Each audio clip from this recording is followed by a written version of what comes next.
Hello, I'm Mark Baer. You're watching the YourTown television program. I'm with my friend Louis Lebherz, who's an international opera singer and now is in Carmel and teaching here. And so I love talking about this, and I'm going to share the conversations that we would have if there was no camera here. When we were walking the golf course. We're walking the golf course, putting our ball in a better position than we started in. Well. So, first of all, let's talk about the Singers Workshop and what you're doing immediately right now. Okay, the Singers Workshop is something that when I came here, I really didn't intend to start teaching. But I got a phone call from one girl. Her name was Barbara Brussel. I just love Barbara Brussel. Barbara Brussel was a cabaret singer in Los Angeles and New York who actually went to Carmel High. So she came out of here. And she said, "Oh, I'm 57 years old or 53. I'm 43 years old. I'm not going to tell you how old she is." She says, "I got to go do a couple of concerts, specials in New York." And she says, "And I haven't sung for years. Can you help me?" So I said, "Well, let me see what I can do." So I started working with her, and we rebuilt her voice a little, and she had a big success with it. She's now started a thing called Cabaret by the Sea. Yes. Okay, so she has continued to take lessons from me, and then another person came. 2 or 3 people came out of the class that I was teaching at Ollie. Yeah, so I had a couple of more singers out of there, and then around the corner from me is a lady who's a holistic veterinarian, and I was at her house one time, and she told me that her 14-year-old daughter wanted to sing. So I said, "Well, send her over. She's a lovely singer." So I started giving her lessons, and then now I have about a dozen private students, which I had no intentions of teaching. A lot of them I teach for free just because I love to teach. And another thing that happened is the Ollie program, which we talked about before. The very first thing that I did there was a singing class for seniors, any style, anything that you wanted. And I had about a dozen people that came from that. And from that class, 5 or 6 of them said, "Well, now that this class is over," because I think it was 6 sessions, "what are we going to do?"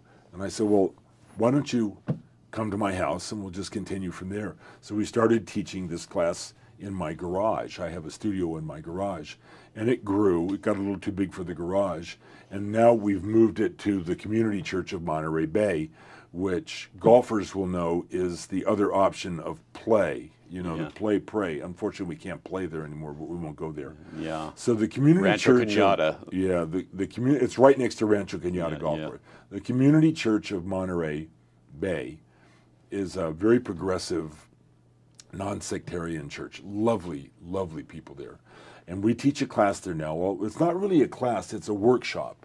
And it's from 1 o'clock until 3 o'clock. George Peterson is my accompanist. Barbara and I sort of run it. And it's open to anybody that wants to come in and sing. And there's no charge, except that if you come, we do ask that you donate something towards the pianist. He's the only one who gets paid.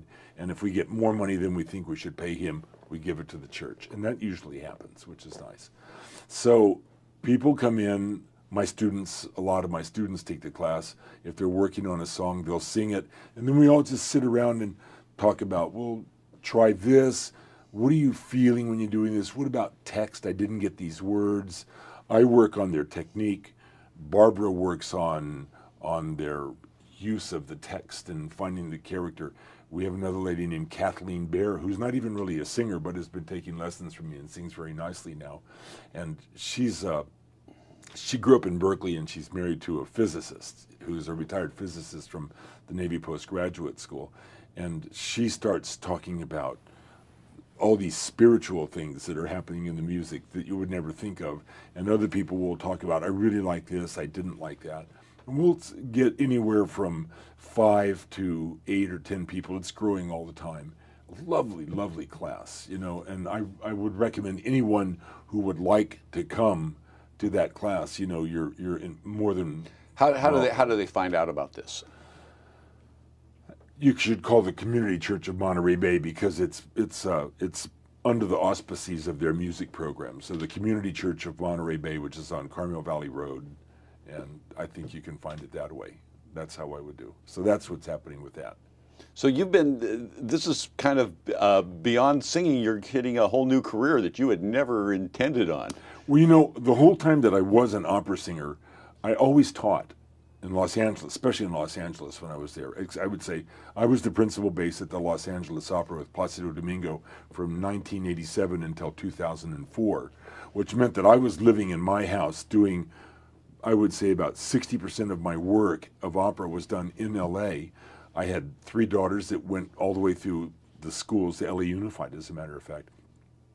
And they thought it was perfectly natural to have a father that was an opera singer, you know. We lived in Pacific Palisades, and it was a wonderful, wonderful life. It was a great way to live. And kids in the chorus, people in the chorus, other people would call me and ask if they could take a lesson or two. And I would start teaching, and I was always teaching 5 or 6 lessons a week. Then I was asked by William D. Hall at Chapman University, which was my alma mater, in 1991, if I'd like to come there and start teaching. So they hired me as the artist in residence, and I was there from 1991 to 97, teaching and talking to students and so forth. And then after, in 2008 until recently, I was the artist in residence at St. Mary's College. So I've been involved in teaching, but this thing has just sort of evolved, and I tell you what, it keeps me alive. I love it. Yeah, you're thriving on this. Oh, I'm so enthusiastic. You're really thriving on this. Yeah. Well, I was fortunate enough to be in the audience of. I had tickets. I had season tickets for the LA Opera for all those years that you were on stage. So we were in the same place at the same time, except that you were on stage and I was watching. But so I got to see a lot of the great operas that you were in over those years, and what a kind of a magical time that was. And let's talk about a little bit your time with the LA Opera and some of the, just what a quirky career it is. LA Opera, in 1984, I got hired by the opera company in Karlsruhe, in Germany, and I was I was called the Zweite Seriösen Bass. I was the number 2 dramatic bass at the company. But after 1 year, I moved over to Bern, Switzerland, and became the principal bass of the opera, the Berner Stadttheater in Bern, Switzerland. In the summer of, that was there from 85 to 87. In the summer of 86, my manager in New York, John Miller with Pinnacle Arts Management, said that Peter Hemmings and Placido Domingo would like for me to come and audition at LA Opera if it was convenient. And I was home at the time, so I said, sure. And I went in, and I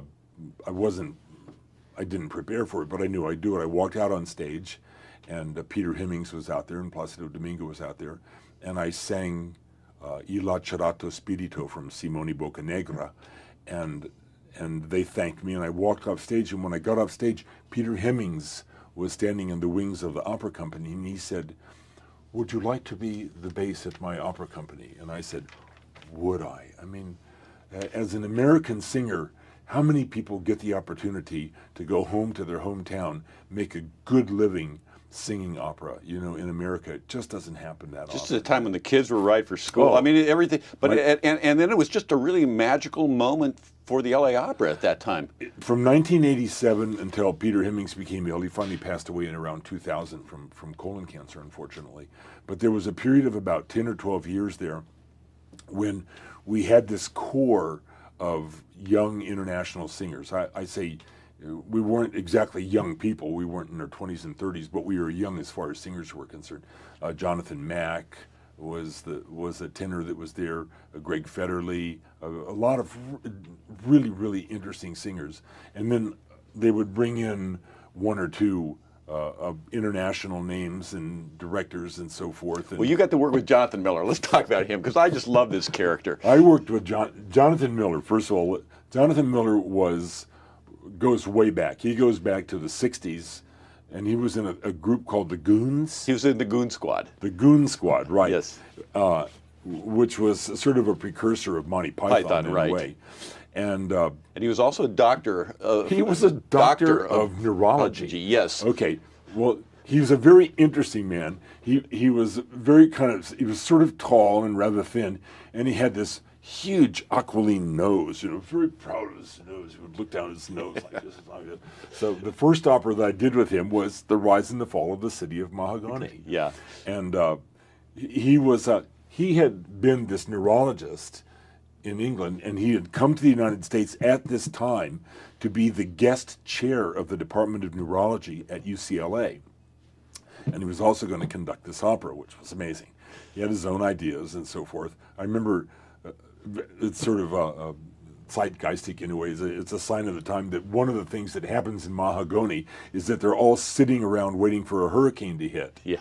That doesn't hit. They're all sitting around, and he said, I would like for this to be like, did you ever see the movie Key Log? Yes. So I just want us just to be just sort of sitting there, sort of waiting for the hurricane to happen. No action, just sitting there singing and sitting on a porch on like in rocking chairs and rocking. And it was what an opera that was. So Mahagoni, first of all, seems so prescient right now. It seems so of the moment now. Gosh. He may have got there just a little early. Yeah.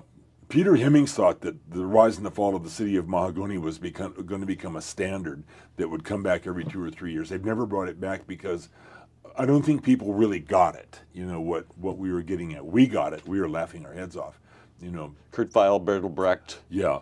One of the things that was interesting is the whole Bertolt Brecht thing and Kurt Weill thing was a thing called audience alienation. Yeah. And one of the things that I proposed, and they thought about doing, but they didn't do it, was we were singing it in English, and I thought it would be a really nice way to alienate the audience if we showed the super titles in German. Oh, that would really irritate people. That's interesting. One of the things I remember best about Jonathan Miller was we were rehearsing at old Queen of Angels Hospital over off Alvarado Street, which is a kind of a Latino neighborhood. And one time, we came back from lunch, and Jonathan Miller came walking in, and he said, "It was the most extraordinary walk." I said, "Well, what happened?" He says, "Well, he said, it must be garbage day." He says, "Because there was garbage cans everywhere." He said, it reminded me of Lagos. He said, "The stench was glorious." He says, Jonathan Miller. So let's just being around Placido Domingo. Let's talk about him a little bit. Placido Domingo, my buddy. In 1966, when I was still a teenager, I had started in college and I wanted to meet girls, so I joined the choir. And the guy auditioned me, and he said, "Well, where did you learn to sing like that?" Yeah, let me move back here. You had no intention of being an opera singer. No. This is a stumble. Right. The guy said, "Where did you learn to sing like that?" I said, "Well, sing like what?" And he said, he says, "Well, who do you study with?" I said, "You can study voice?" He said, "You have no idea where you're going to go." And sure enough, one of the girls in the group, her name was Laura Rodriguez, said, "Hey, we're going to go down and audition for Starlight Opera," which is the summer stock opera company in Los Angeles, musical theater company. So I auditioned for it, and I'd never sung in my life. And how old are you now? 17. You're 17. And I sang, "You are beautiful, small and shy." That's all that I sang about. Thank you very much. And I walked off stage and I went, wow. And I got home the next night, and my telephone rang and said, "We'd like you to be in the chorus." I said, "You're kidding." So I got into this choir at age 17 with all these people in their 30s and 40s. And then they came in to us after the first couple of rehearsals and said that the San Diego Opera was doing Faust and the Barber of Seville, and that they needed supers are extras, to be in the show, and they would pay $20. I said, $20, which in 1966, that'd get you a tank of gas and take you to the movie, and you could have a lot of fun on $20. I said, "Sure, I'll do that." So I went and I was a spear carrier, and the tenor canceled. And they brought this tenor up from Mexico City, and it was Placido Domingo. He was 28 years old, and we were doing the opera in English, which was what they used to do back then before super titles. He only knew it in French. So we're doing this whole opera in English, and he's singing it in French. And I'm watching this man thinking, wow, this is really something. I didn't know this was going to happen, but he's going to become my boss later. The other person that was in that show was Norman Traegle, a great American bass from New Orleans, which I was so enthralled with. I started to write a book about him one time. Right, you told me that, yes. Okay, so and I'm watching this thing, and I remember saying to another man who was in the opera, I said, so what do you do? He said, well, we do this. Well, I'll do another opera at this place. And I said, that's what I'm going to do. And everybody looked at me and said, what do you mean that's what you're going to do? You're not an opera singer. I said, but I am an opera singer. I just know it. And 4 or 5 years later, there I was, a professional opera singer at age 23, And then I had this long career. Well, when I was in Switzerland in 1986, when I did that audition, I came back in 1987, and Placido Domingo was the artistic director of the Los Angeles Opera.